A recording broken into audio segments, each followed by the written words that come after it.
Welcome back to Power Talks. We are in conversation with Ms. Pirkko Liisa Kyostila, the Sergeant Affairs of Finland to Nepal. Since 1939, several Finns have won the most prestigious Nobel Prize in literature, chemistry and medicine.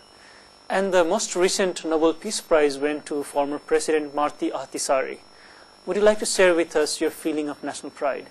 When a compatriot wins any of the Nobel Prizes, there's a good reason to be proud, and especially now when I have had a chance to follow quite closely the peace process here in Nepal.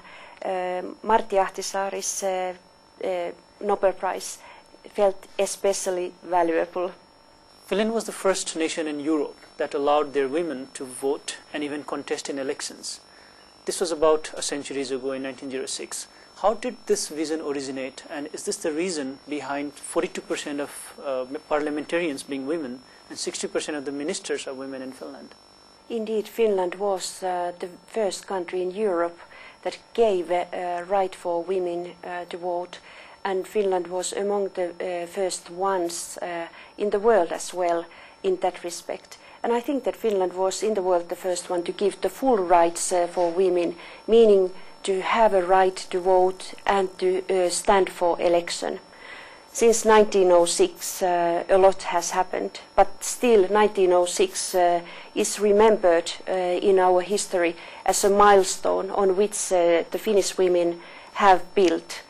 Today women are very active partners in the society, in politics, and 85% of women, Finnish women, work outside the home. And all this has led certainly into these numbers which you mentioned, of which we are very proud of, that 60% of ministers in today's cabinet are women. My generation has grown equal with men, and it was interesting when the present government was established 2 years ago. Prime Minister Matti Vanhanen, he insisted that at least 50% of the portfolios should be given to women. Even in the foreign service, I see there are more women diplomats in contrast to other countries. Yes, and there are out of 1,700 members we have in our foreign ministry, over 1,000 are women, and increasingly there are women as well as heads of the missions and delegations and embassies. In the year 2000, Tarja Halonen was elected as the first women president of Finland.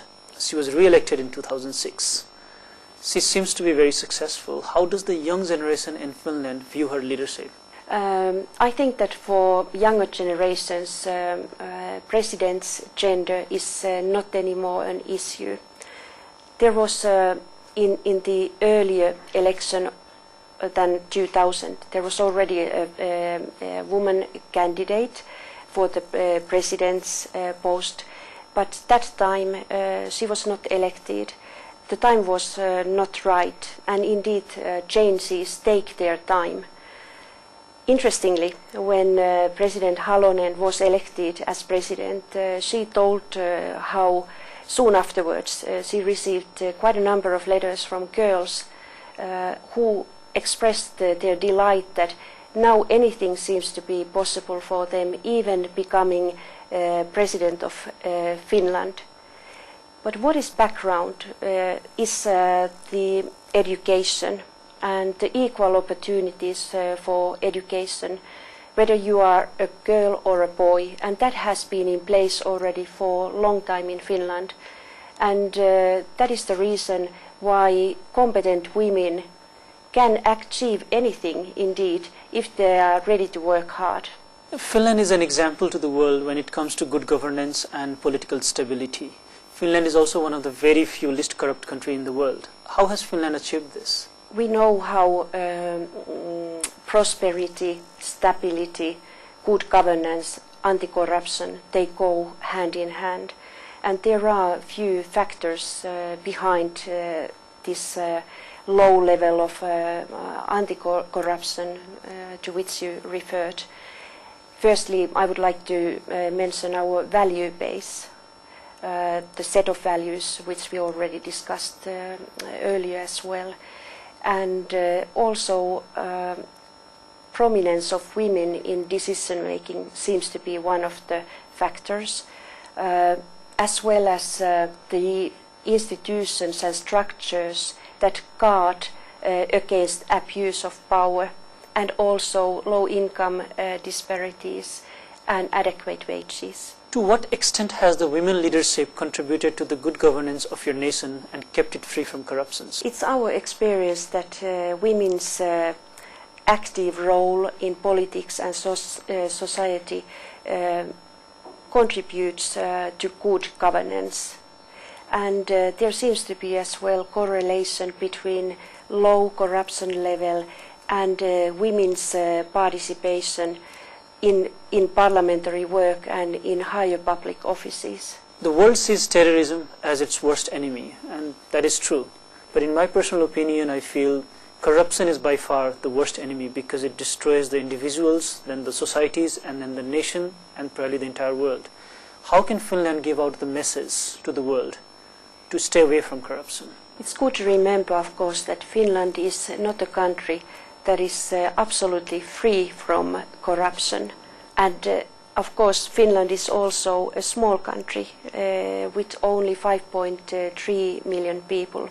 So Finland cannot be considered a powerhouse in the global games. Finland's experience, of course, is interesting, and we are happy to share it, though I believe that it cannot copy it directly, as every country has its own track to development and its own specific circumstances. Even though the mechanism of Finland's dealing with corruption is not the same model that other countries can follow, let us hope that the countries worldwide takes it as an example. With this hope, I wish you good luck and goodbye. See you next week, the same time. Thank you for being with us. Thank you for being on the show, man.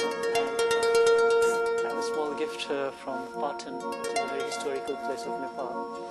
This is a beautiful Ganesha. Ganesha is the god in Nepal that is worshipped first, also in India, other parts. Remember this one, you know.